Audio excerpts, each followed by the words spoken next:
الحمد لله رب العالمين، والصلاة والسلام على أشرف الأنبياء والمرسلين. أما بعد، فأعوذ بالله من الشيطان الرجيم. بسم الله الرحمن الرحيم. الحمد لله تبارك وتعالى.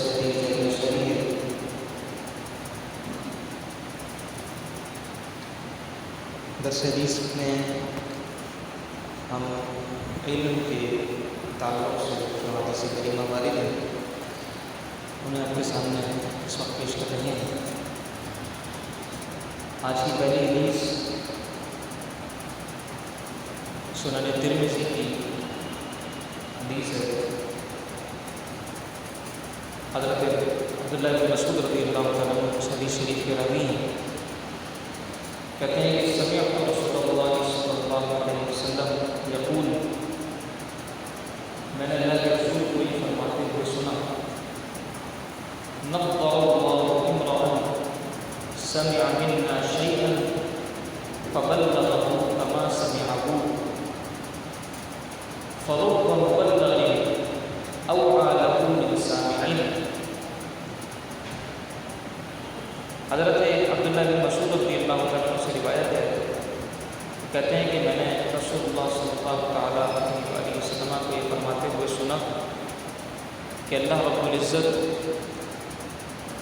اس شخص کو تر و تازہ رکھے، ہرا بھرا رکھے کہ وہ جو کچھ ہم سے سنے اسے آگے پہنچا دے، اور آگے ویسے ہی پہنچائے جیسے اس نے سنا. یعنی اس کے اندر اپنی طرف سے کوئی کسی قسم کی کوئی تبدیلی کرنی نہ کرے، نہ اس میں کوئی ایڈیشن کرے، نہ کوئی ڈلیشن کرے، نہ کچھ نکالے، نہ کچھ اس میں اضافی نہ کرے. پھر اللہ کے رسول نے ایک بڑا حکیمانہ جملہ ارشاد فرمایا. وہ یہ کہ اللہ کے رسول نے فرمایا کہ بہت سے وہ لوگ کہ جنہیں پہنچایا جاتا ہے وہ پہنچانے والوں سے یا سننے والوں سے زیادہ سمجھدار ہوتے ہیں. یعنی جنہیں پہنچایا جاتا ہے وہ بعض اوقات ان پہنچانے والوں سے زیادہ سمجھدار ہوتے ہیں. اب یہاں پر یہ حدیث شریف مکمل ہے. اب دیکھیں اللہ کے رسول نے اس کے اندر ارشاد فرمایا کہ جیسا سنا ہے ویسا ہی پہنچا ہے. اس کا مطلب یہ اس کا معنی بھی وہی ہے اور اس کے الفاظ بھی وہی ہیں. یہی وجہ ہے کہ علماء فرماتے ہیں کہ اگر کبھی ایسا ہو کہ حدیث شریف کے الفاظ وہ بہت زبانی یاد نہ ہو، بعض اوقات ایسا ہوتا ہے کہ ذہن میں نہیں آ رہا ہوتا، وہ بہو الفاظ یاد نہیں ہوتے لیکن اس کا مفہوم یاد ہوتا ہے، تو ہم کیا کرتے ہیں جب اس کو کسی کو بتاتے ہیں، بیان کرتے ہیں، تو ہم یہ کہتے ہیں کہ حدیث میں یہ آیا ہے یا یہ حدیث ہے. حالانکہ وہ حدیث کے الفاظ نہیں ہوتے بلکہ وہ حدیث کا مفہوم ہوتا ہے. تو اسے حدیث کا مفہوم کہہ کر ہی بیان کیا ہے، اسے مفہوم حدیث کہہ کر ہی بیان کیا ہے. کیونکہ اللہ کے رسول نے ارشاد فرمایا کہ جیسا سنا ہے ویسا پہنچا ہے. نہ اس کے الفاظ میں کوئی تبدیلی کرنی ہے، نہ اس کے معنی کے اندر کوئی تبدیلی کرنی ہے، اسے مفہوم حدیث کہہ کر آگے پہنچانا ہے. خلاصہ یہ ہے، مفہوم یہ ہے تو بات ٹھیک ہے، اسے حدیث نہیں کہنا. دوسری بات یہاں ایک مسئلہ اور بہت اہم ہے، وہ یہ کہ ایک ہوتی ہے روایت بالمعنی اور ایک ہوتی ہے روایت باللفظ. یعنی جو کچھ سنا ہے اس کا معنی یہ تھا، اور دوسرا یہ کہ اس کے الفاظ میں بھی بہو ہوئی تھی. ٹھیک، بعض اوقات انسان کسی اور زبان میں ٹرانسلیٹ کرتا ہے، جیسے عربی کا جب آپ اردو میں ٹرانسلیٹ کرتے ہیں، یا اردو کے اندر بھی ایسا ہوتا ہے کہ بہت سے الفاظ بولنے کے لیے مختلف ہوتے ہیں. ٹھیک ہے، مختلف جگہوں کی اردو ہے یا کوئی بھی آپ زبان لے لیں، عربی لے لیں، ایک ایک لفظ کو کہنے کے لیے جو ہے ایک معنی کو ایک بات کو کہنے کے لیے کئی الفاظ ہوتے ہیں. ٹھیک، اچھا بعض اوقات ایسا ہوتا ہے کہ وہ جو پہنچا رہا ہوتا ہے وہ تو یہی سمجھ رہا ہوتا ہے کہ میں الفاظ لیکن میں بات وہی کہہ رہا ہوں. لیکن کبھی ایسا ہوتا ہے کہ سامنے والا اس سے کچھ اور بھی سمجھ لیتا ہے، اس سے کوئی اور بھی معنی نکل سکتا ہے. تو اس طرح چل کر یہاں تو پھر آگے کسی کو بیان کرے گا یا اور کسی کی لفظ اس کو بدل دے گا. تو یوں چل کر جو ہے وہ ایسا نہ ہو کہ معنی کے اندر کوئی تبدیلی واقع ہو جائے. ایسا ہوا ہے، ایسا ہوتا ہے. میں ایک مثال آپ کے سامنے پیش کروں. حدیث شریف کے اندر آیا ہے، حضرت وائل بن حجر کی ایک روایت ہے کہ جس کے اندر اللہ کے رسول نے سورہ فاتحہ پڑھنے کے بعد آمین کہی. تو حدیث شریف کے اندر آتا ہے مد بہا صوتہ، مد بہا صوتہ، کہ اللہ کے رسول نے اپنی آواز کو کھینچا، طویل کیا، یعنی آمین کہتے ہوئے اللہ کے رسول نے اپنی آواز کو طویل کیا. مدہ کا مطلب یہ ہوتا ہے. اچھا، کسی بیان کرنے والے نے اپنے تئیں یہ سمجھ کر کہ میں جو ہے وہ چاہے الفاظ کی تبدیلی بھی کر دوں تو بھی جو ہے وہ معنی اس کا نہیں بدلے گا. انہوں نے تو اپنے طور سے اسی معنی کے اندر اس لفظ کو تبدیلی کی ہے، لیکن آگے چل کر وہ لفظ ہے کسی اور مفہوم میں لوگ سمجھنے لگ گئے. وہ لفظ کیا ہے؟ وہ ہے رفع بہا صوتہ. رفع کا مطلب ہوتا ہے بلند ہونا، رفع کا مطلب بلند ہونا، مدہ کا مطلب کھینچنا. ٹھیک. اچھا، انہوں نے تو روایت کیا تھا کہ مدہ بہا صوتہ کہ اللہ کے رسول نے جب آمین کہا تو اللہ کے رسول نے اپنی آواز کو کھینچا. انہوں نے جب کہا کہ اللہ کے رسول نے آمین کہا تو انہوں نے اپنی آواز کو بلند کیا. تو بلند کرنے اور کھینچنے میں ذرا سا فرق ہے. فرق کیا ہے؟ فرق یہ کہ کھینچنے کا مطلب یہ ہے کہ اللہ کے رسول نے آمین کھینچ کر کہا، مین کو کھینچ کر اور الف کو مد کے ساتھ آمین. ٹھیک، یہ مطلب تھا اس کا. اچھا، بلند کرنے کا مطلب یہ ہوا کہ یہاں پہنچ کر اپنی آواز کو بلند کی، یعنی آمین زور سے کہا. ٹھیک. ہمارا موقف یہ ہے، آپ نے دیکھا ہوگا بعض لوگ سورہ فاتحہ کے بعد آمین زور سے کہتے ہیں. تو وہ لوگ کہتے ہیں کہ یہ رفع بہا صوتہ بھی چونکہ حدیث شریف کے اندر آیا کہ اللہ کے رسول نے اپنی آواز کو بلند کیا، تو اس لیے ہم اس حدیث پر عمل کرتے ہیں رفع بہا صوتہ کہ اللہ کے رسول نے اپنی آواز کو جو ہے آمین کہتے وقت بلند کیا. ہم یہ کہتے ہیں کہ یہ رفع بہا صوتہ تو اصل میں یہ بات کی بات ہے، اصل میں یہ کا مطلب بہا صوتہ جسے کسی نے رفع بہا صوتہ کے الفاظ سے بیان کر دیا. ٹھیک. تو یہ تھوڑا سا فرق ہے. بعض اوقات جو ہے وہ الفاظ کی تبدیلی سے مفہوم کی تبدیلی ہو جاتی ہے. اس لیے اللہ کے رسول کی یہ قید لگی کہ ریسٹرکشن ہے اللہ کے رسول کی طرف سے کہ جیسا سنا ہے ویسا بتا دو. یہی وجہ ہے کہ روایت بالمعنی یعنی الفاظ کی کچھ تبدیلی کے ساتھ معنی وہی ہو، مفہوم وہی ہو، اس طرح روایت کر دینا بعض صحابہ کے نزدیک بھی اور بعض جو ہے وہ تابعین و ائمہ کے نزدیک بھی حرام ہے، جن میں حضرت عبداللہ بن عمر رضی اللہ تعالیٰ ان کے نزدیک معنی کے اعتبار سے روایت کرنا یعنی الفاظ غلط ہے چاہے معنی وہی ہو، اس طرح روایت کرنا حرام ہے. ٹھیک. حضرت امام مالک کے نزدیک روایت میں معنی حرام ہے. ٹھیک. اچھا، بعض جنہوں نے روایت میں معنی کی اجازت دی ہے وہ یہ کہتے ہیں کہ الفاظ اگر تبدیل ہوں وہ بھی ایسے تبدیل ہو جن کی وجہ سے معنی کے اندر کوئی تبدیلی واقع نہ ہو. جیسے حضرت امام حسن بصری ہیں، بہت بڑے امام ہیں، امام شافعی ہیں، امام نخعی ہیں، یہ وہ ائمہ ہیں جن کے نزدیک روایت بالمعنی بھی جائز ہے. لیکن اس کی صورت کیا ہے میں نے آپ کے سامنے عرض کر دی کہ الفاظ جو تبدیل ہو رہے ہیں ان کی وجہ سے معنی کے اندر کوئی تبدیلی واقع نہ ہو. بہرحال پہلی بڑی صورت بہتر ہے، اسی کے اندر بہتر ہے کہ روایت بالمعنی ہے. دوسری والی صورت کے اندر اگرچہ اجازت ہے لیکن جو ہے وہ احتیاط پہلی والی صورت کے اندر ہی ہے، روایت بالمعنی نہیں کرنی چاہیے. علماء اس سے منع کرتے ہیں. اگلی حدیث شریف حضرت عبداللہ بن عباس رضی اللہ تعالیٰ عنہ حدیث کے راوی ہیں. وہ کہتے ہیں کہ قال رسول اللہ صلی اللہ علیہ وسلم اتقوا الحدیث عنی الا ما علمتم فمن كذب علی متعمدا فلیتبوأ مقعده من النار. امام ترمذی نے اس کو روایت کیا. حضرت عبداللہ بن عباس رضی اللہ تعالیٰ عنہ کہتے ہیں کہ اللہ کے رسول صلی اللہ تعالیٰ علیہ وسلم نے ارشاد فرمایا کہ مجھ سے روایت کرنے سے بچو.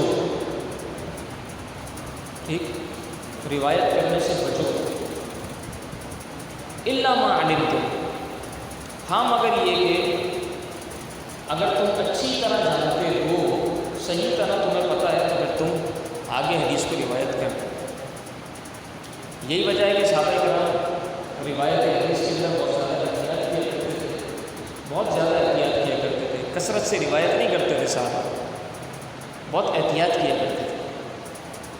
جو جانتے تھے، جو سنتے تھے اور جو ان کو بہت یاد ہوتا تھا، وہی کہہ کر جو ہے وہ صحابہ کرام بتایا کرتے تھے۔ اللہ کے رسول نے ارشاد فرمایا کہ جو تمہیں بس مضبوطی سے یاد ہو اسی کو آگے بیان کرو۔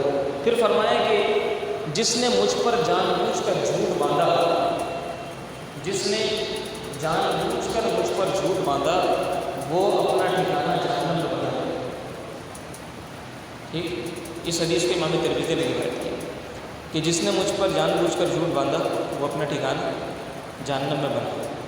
اب دیکھیں آج کل کیا ہوتا ہے، میسیجز چل رہے ہیں فیس بک پر، انسٹاگرام پر، اور نہ جانے کہاں کہاں، کسی نے لکھ دیا حدیث، بس وہ ہم یہ سمجھ لیتے ہیں کہ شاید ہمارے اوپر اس کو فارورڈ کرنا لازم ہو گیا اور سب کے اندر اس کو پھیلانا ضروری ہے۔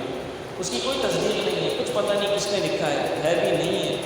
ہاں کسی عالم سے تصدیق ہو جائے، کسی عالم نے وہ لکھ کر اگر ڈالی ہے حدیث شریف تو چلے بات سمجھ میں آتی، ورنہ یہ کہ جہاں کہیں بھی حدیث لکھا ہوا دیکھیں اس کو فارورڈ مت کیا جائے، اس کو ہو بہو آگے مت بڑھایا جائے۔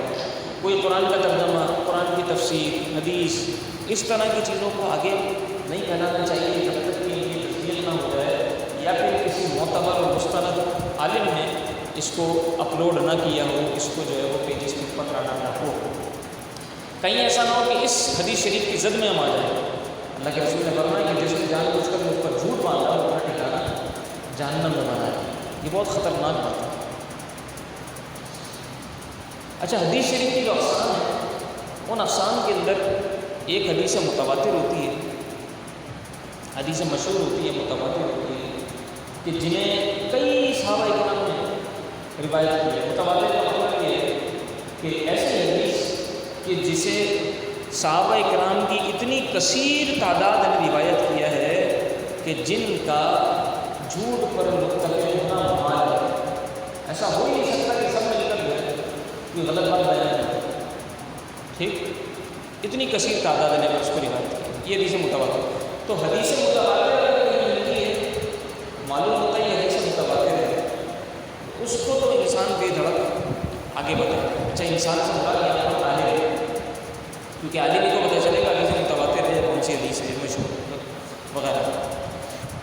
اچھا، حدیث ضعیف ایک ہوتی ہے، حدیث ضعیف۔ حدیث ضعیف کا مطلب یہ ہوتا ہے کہ وہ حدیث تو صحیح ہے لیکن اس کے راویوں میں سے کہیں پر کوئی ایسی کمزوری ہے جس کی وجہ سے اگر اسے روایت کیا بھی جا رہا ہے تو محدثین یہ کہتے ہیں کہ اس کے ضعیف ہونے کو بیان کر دیا جائے کہ یہ جو ہے اس حدیث کے اندر یہ کمزوری ہے۔ ضعیف کا مطلب، ضعیف کہتے ہیں نا بوڑھا شخص، ضعیف العمر، اس کے اندر کمزوری ہے، اس کی روایت کے اندر کمزوری ہے، حدیث میں نہیں، روایت کے اندر۔ مثال کے طور پر اس کے راویوں میں سے کوئی راوی ایسے ہیں جن کے بارے میں محدثین یہ کہتے ہیں کہ ان کا حافظہ کمزور ہے، ٹھیک، تو ایسی روایت کو پھر کہتے ہیں کہ اس کے راویوں میں چونکہ کمزوری آ گئی، اس وجہ سے اس حدیث کے اوپر ذوق کا حکم لگ جاتا ہے، وہ حدیث ضعیف ہے۔ ٹھیک ہے، تو کئی محدثین نے تو حدیث ضعیف کو کوشش کی کہ اپنی کتاب میں جگہ ہی نہ دیں، کوشش کی، جیسے امام بخاری، امام مسلم، ٹھیک ہے، وہاں بھی حدیث ضعیف ہے موجود، لیکن بہرحال انہوں نے بھرپور کوشش کی کہ حدیث ضعیف ہماری کتاب میں شامل نہ ہو۔ اچھا، امام ترمذی ہیں، ترمذی کے اندر آپ کو حدیث ضعیف ملے گی، لیکن وہاں انہوں نے واضح کر دیا، جہاں ضعیف حدیث انہوں نے روایت کی ہے وہاں انہوں نے واضح کر دیا کہ یہ حدیث ضعیف ہے۔ ٹھیک، ایک اور قسم ہوتی ہے حدیث کی، ویسے تو کئی ساری اقسام ہیں لیکن جو بہت اہم آپ کے سامنے بیان کرتا ہوں میں عرض کر رہا ہوں، ایک اور بہت اہم قسم ہے وہ ہے حدیث موضوع۔ موضوع کا مطلب ہوتا ہے من گھڑت، یہ کوئی حدیث نہیں ہے، اللہ کے رسول سے کوئی روایت نہیں ہے، یہ کسی دشمن دین نے، کسی دشمن اسلام نے بنا دیا اور اللہ کے رسول کی طرف اس کو منسوخ کر دیا ہے۔ یہی وہ حدیث ہے کہ جس کے بارے میں جس نے جان بوجھ کر جہنم میں مقام۔ ہمارے یہاں کیا ہوتا ہے؟ ہمارے یہاں یہ ہوتا ہے کہ ضعیف حدیث کو ہم لوگ موضوع سمجھتے ہیں۔ ضعیف حدیث سے احکام ثابت نہیں ہوتے، فرائض کے، واجبات کے، حرام کے، یہ احکام حدیث ضعیف سے ثابت نہیں ہوتے۔ لیکن اگر کسی عمل کی فضیلت بتانی ہے، کسی شخص کی فضیلت بتانی ہے، تو تمام محدثین کے نزدیک وہ حدیث ضعیف جو ہے وہ فضائل کے باب میں، یعنی کسی بھی فضیلت بتانے کے لیے قابل قبول ہوتی ہے۔ ٹھیک، اگرچہ اس سے احکام ثابت نہیں ہوتے ہیں۔ میں بہت ضروری بات کر رہا ہوں، اس لیے کہ بعض لوگ آج آپ کہتے ہیں نا کسی کو کوئی بات سنائیں یا کسی کو کوئی فضیلت کی بات سنائیں، وہ بولے گا یہ حدیث ضعیف ہے۔ ارے بھائی، آپ کو کیا پتہ کہ ضعیف ہوتی کیا ہے؟ اور آپ کو کیا پتہ کہ ضعیف جو ہے وہ فضائل کے اندر مقبول ہوتی ہے؟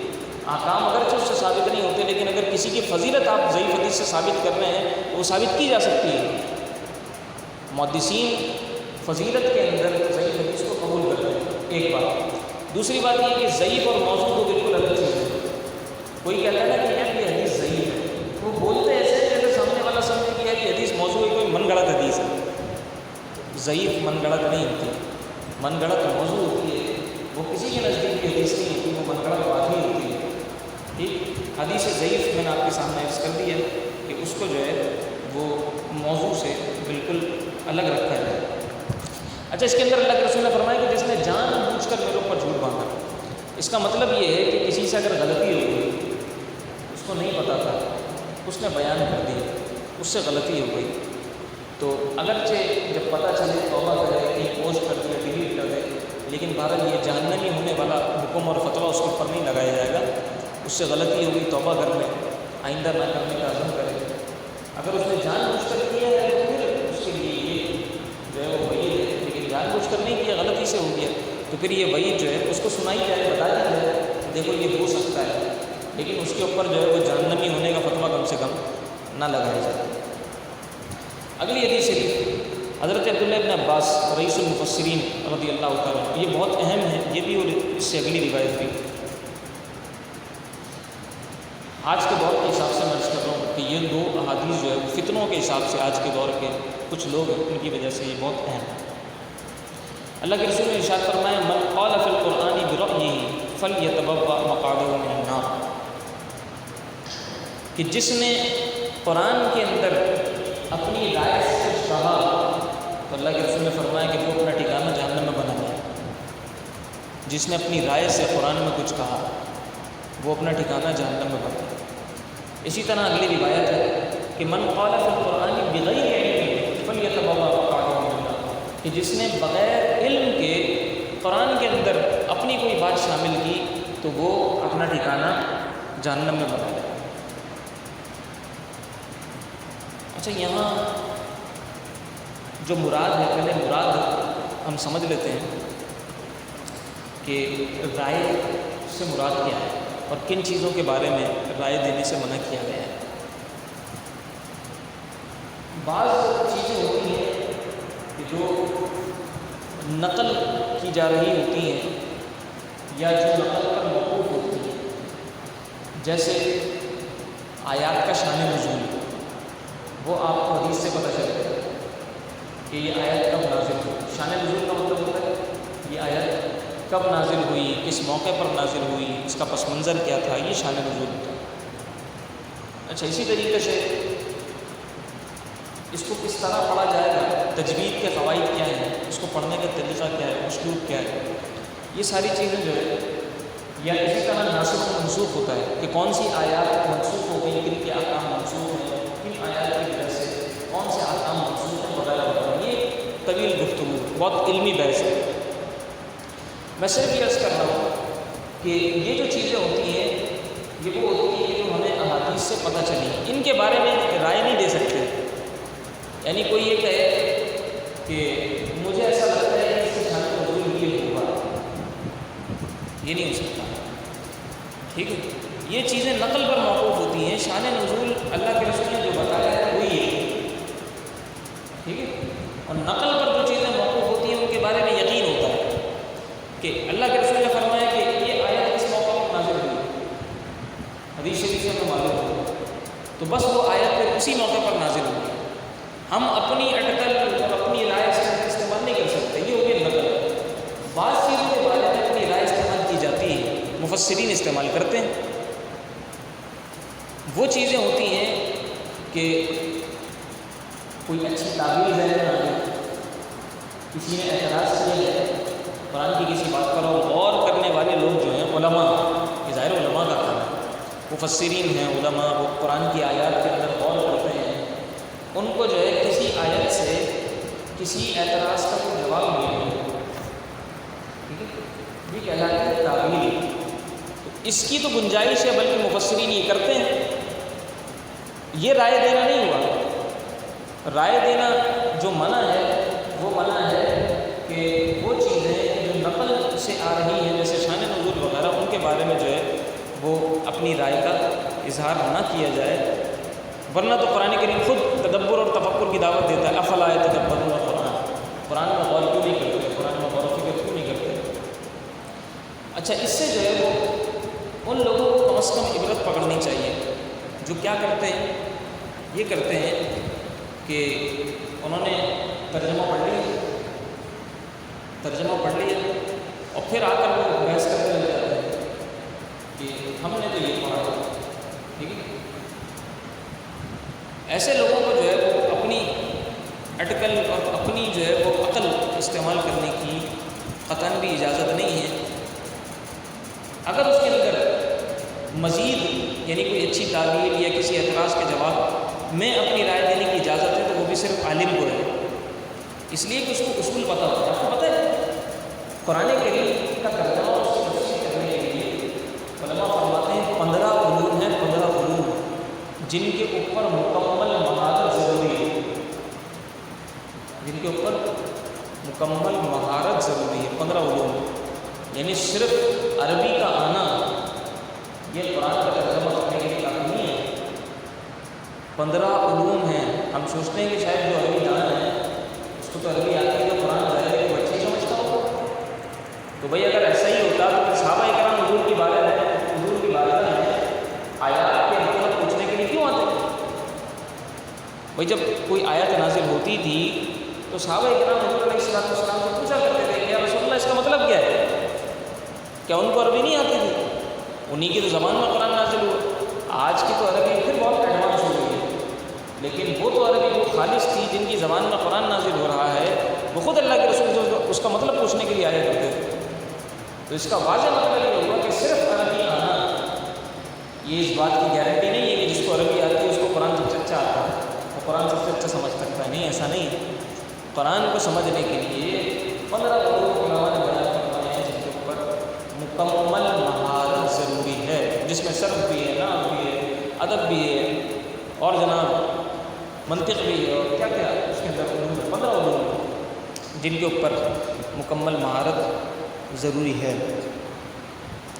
اچھا، اگلی حدیث شریف بھی ایسی ہی ہے کہ اللہ کے رسول نے ارشاد فرمایا کہ جس نے اپنی رائے سے قرآن کے بارے میں کچھ کہا تو اگرچہ اس نے ٹھیک کہا ہو، اس نے اگرچہ ٹھیک کہا ہو لیکن پھر بھی اس نے غلطی کی۔ اس نے غلطی اس وجہ سے کی کہ اللہ کے رسول نے جب اس کام سے منع کیا تو انہوں نے کیوں کیا؟ اس نے یہ غلطی کی۔ قرآن کریم کہتا ہے نا کہ جو رسول دے دیں تمہیں اسے لے لو، اور جس سے منع کرتے ہیں اس سے رک جاؤ، بس۔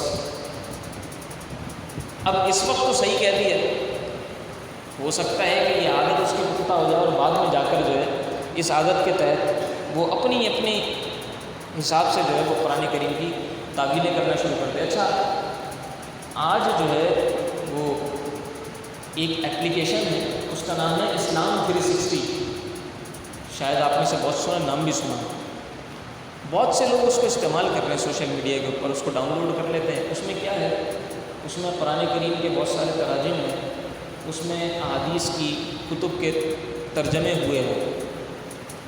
اب کیا ہے، کوئی بھی وہ شخص کہ جس نے حدیث شریف کی، عربی کی یا درس نظامی کی بنیادی تعلیم حاصل نہیں ہے، وہ اپنا موبائل کھولتا ہے، حدیث شریف کی کتاب میں جاتا ہے، وہاں سے خود ہی حدیث پڑھتا ہے اور خود ہی جو ہے وہ دین کو سمجھنا شروع ہوتا ہے۔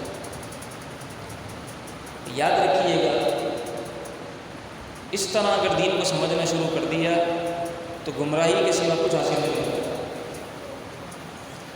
میں قطعاً یہ نہیں کہہ رہا کہ انسان دین کو خود نہیں سمجھ سکتا، میں یہ عرض کر رہا ہوں کہ قرآن کریم کے مفاہیم اتنے سہل کم از کم نہیں ہیں، یہ حدیث شریف کی کتب کم از کم اتنی سہل نہیں ہے کہ خود ہی پڑھ کر جو سمجھ میں آیا ہے اسی پر آگے سمجھ کر اس کو عمل انسان کرنے لگ جائے، نہیں ایسا نہیں۔ اگر ایسا ہی ہونے لگے تو پھر یہ اسکول سارے بند کر دیے جائیں، مدارس سارے بند کر دیے جائیں۔ بھائی جو کتابیں پڑھ رہے ہوتے ہیں وہ تو سب کچھ اس میں لکھا ہوگا، آپ کو جو ہے وہ اس کے نوٹس بھی مل جاتے ہیں مارکیٹ کے اندر، جو اساتذہ لے کر پڑھا رہے ہوتے ہیں اس کی شروحات وہ مارکیٹ میں اویلیبل ہے، مارکیٹ میں مل جاتی ہیں۔ تو ہر طالب علم خرید کر کیوں نہ پڑھ لے؟ اسکول کیوں جاتا ہے، کالج کیوں جاتا ہے، یونیورسٹی کیوں جاتا ہے؟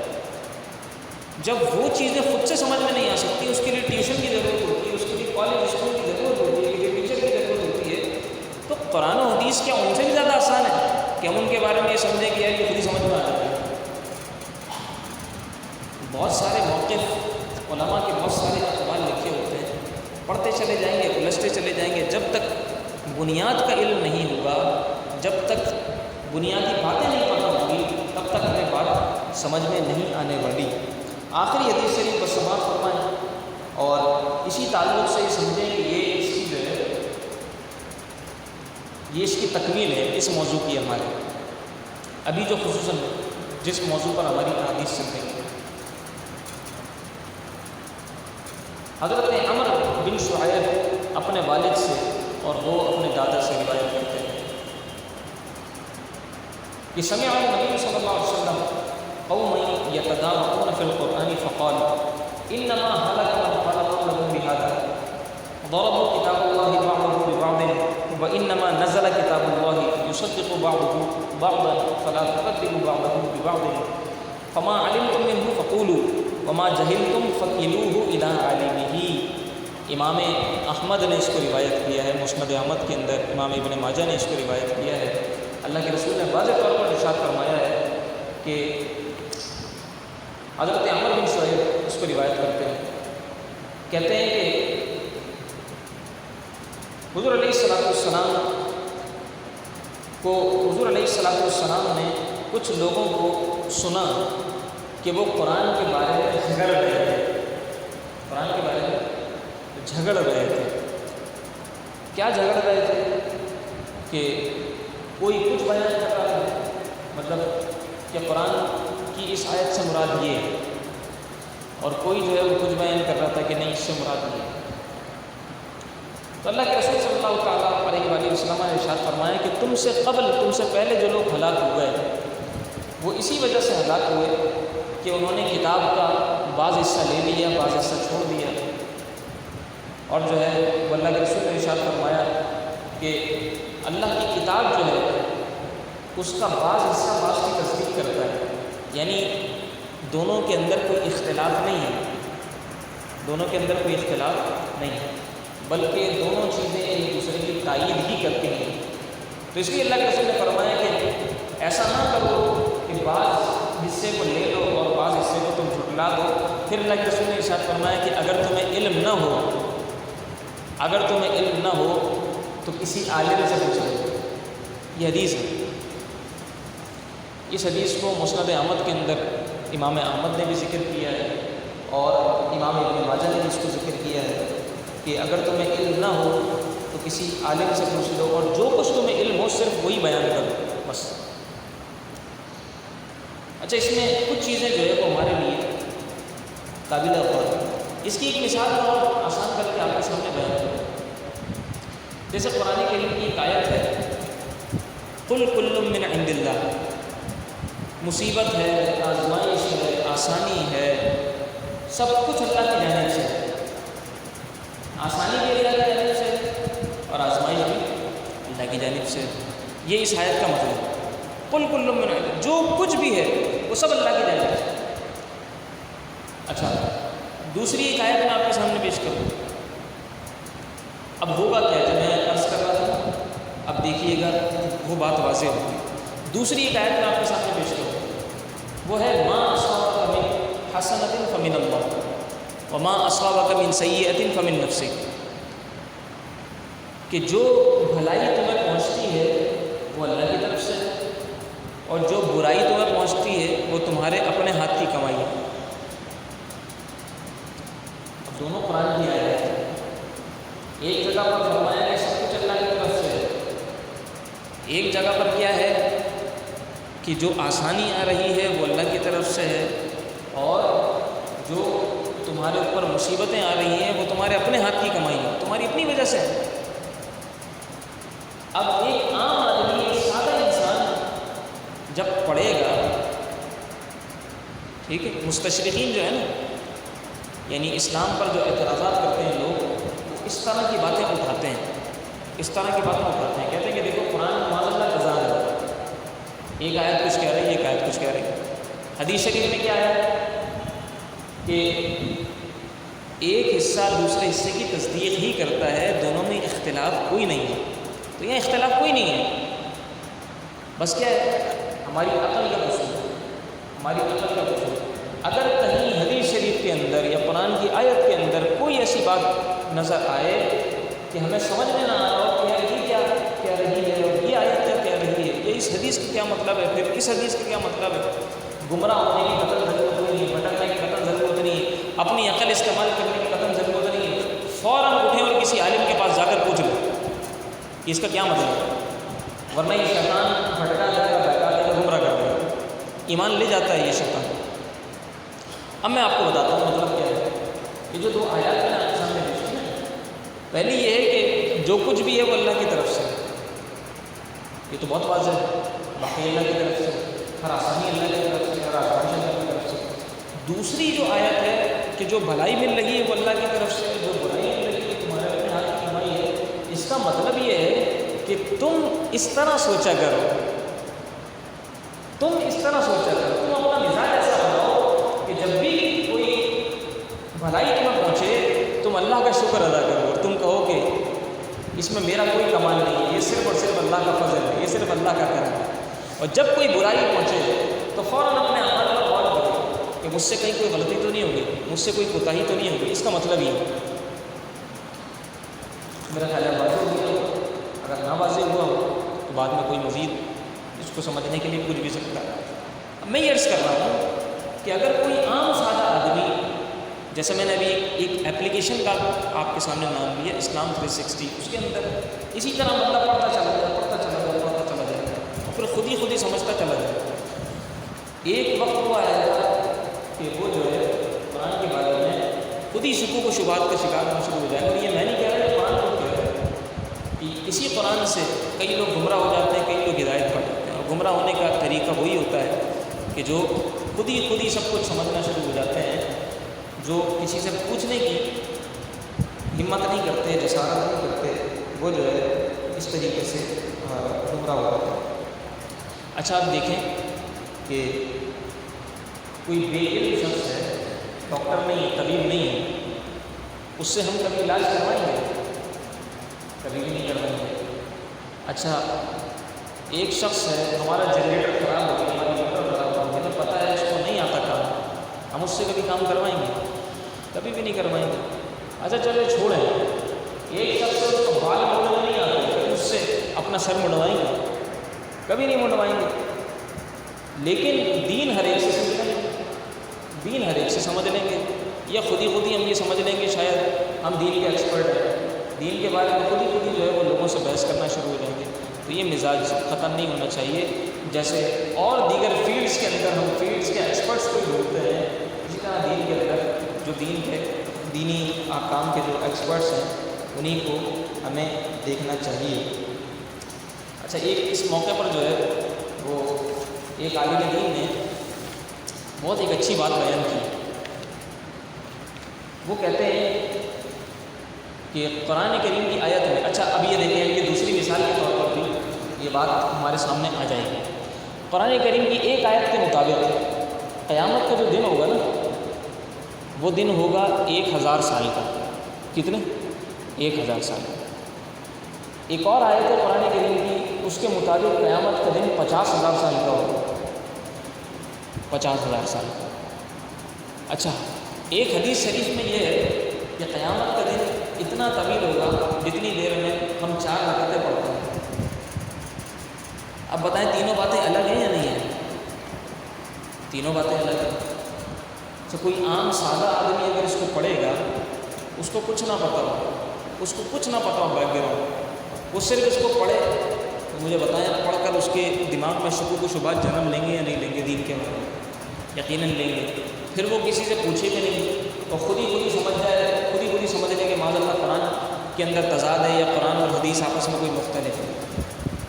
تو وہ کسی نے پوچھا، وہ جو ہے دین اسلام کا بہت بڑا معترض تھا، اعتراض کرنے والا تھا، اس نے عالم دین سے کہا کہ بھئی قرآن کی ایک آیت میں تو یہ ہے کہ قیامت کا ایک دن 1000 سال کے برابر ہے، ایک آیت میں 50,000 سال کے برابر ہے، اور ایک حدیث سے ہمیں یہ معلوم ہوتا ہے کہ جتنی دیر میں انسان 4 رکعتیں پڑھتا ہے قیامت کا دن ختم ہو جائے گا۔ تو یہ تو ساری باتیں آپس میں ایک دوسرے سے مختلف ہیں، متضاد ہیں۔ تو انہوں نے کہا کہ قرآن و حدیث میں کوئی تضاد نہیں ہے، یہ صرف تمہارے دماغ کا فطور ہے، صرف تمہارے دماغ کا فطور ہے، تمہیں اصل میں بات پتہ نہیں ہے۔ اصل بات یہ ہے کہ قیامت کا جو دن ہے وہ ہوگا 1000 سال کا، وہ ہوگا 1000 سال کا، لیکن جو کافر ہوں گے، کفار ہوں گے، ان پر وہ اتنا شدید گزرے گا جیسے 50,000 سال کا دن ہو، اور جو مومن ہوں گے ان پر وہ اتنی جلدی گزر جائے گا جیسے 4 رکعت مومن نماز ادا کرتا ہے تو جتنا وقت اس میں لگتا ہے اتنا وقت قیامت کے دن میں لگتا ہے۔